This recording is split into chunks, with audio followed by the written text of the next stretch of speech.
The house had been quiet for so long that silence had developed a sound of its own, a low, suffocating hum, like pressure behind the eyes. On the 31st morning, I placed 2 notes on the kitchen table.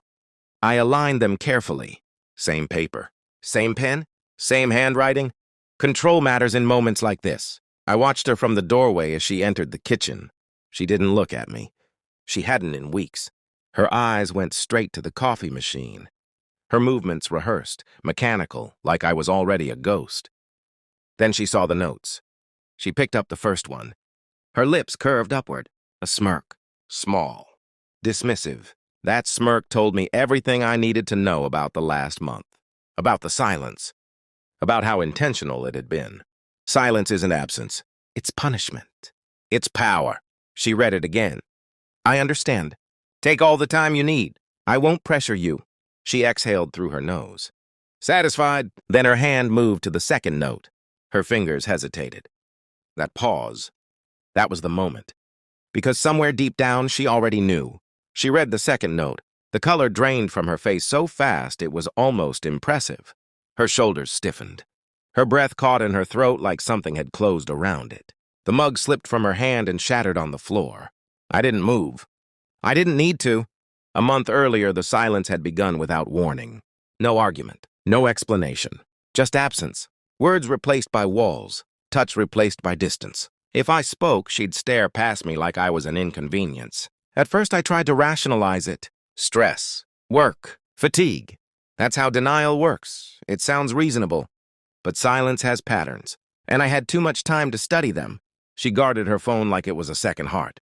Took calls in the bathroom. Smiled at messages she never showed me, changed passwords, changed routines, and worst of all, she wasn't angry. She was calm. People who are angry still care. People who are done don't. The nights were the hardest. Lying next to someone who treated you like furniture, feeling their body turn away, not out of hurt, but out of choice. That's when the thoughts start whispering. You're being replaced. You already lost.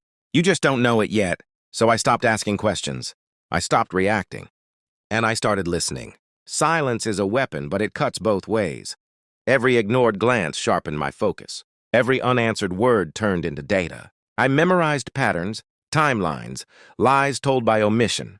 By the time day 31 arrived, I wasn't confused anymore. I was precise. She stared at the second note like it might explode. Her voice finally broke the silence she'd built.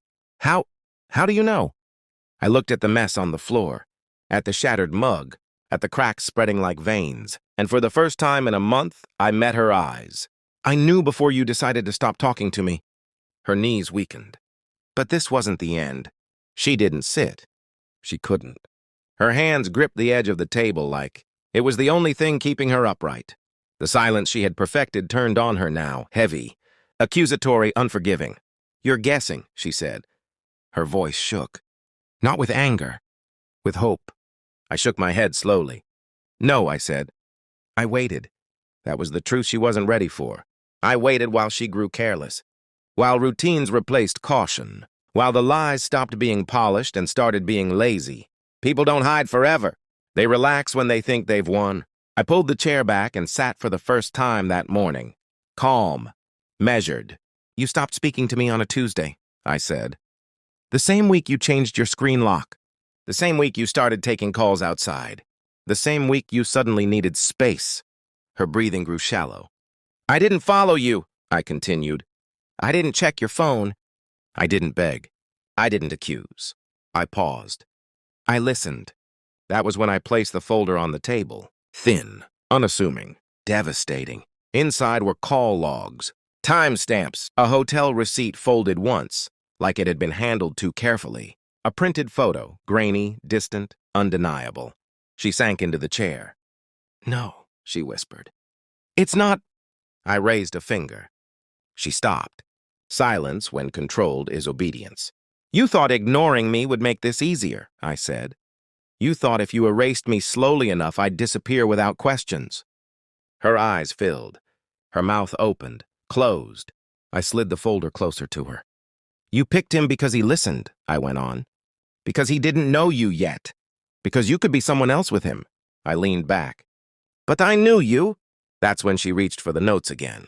like they might rewrite themselves. The first note, the permission. The second, the truth. I've already spoken to a lawyer. I know about him. I know about the money.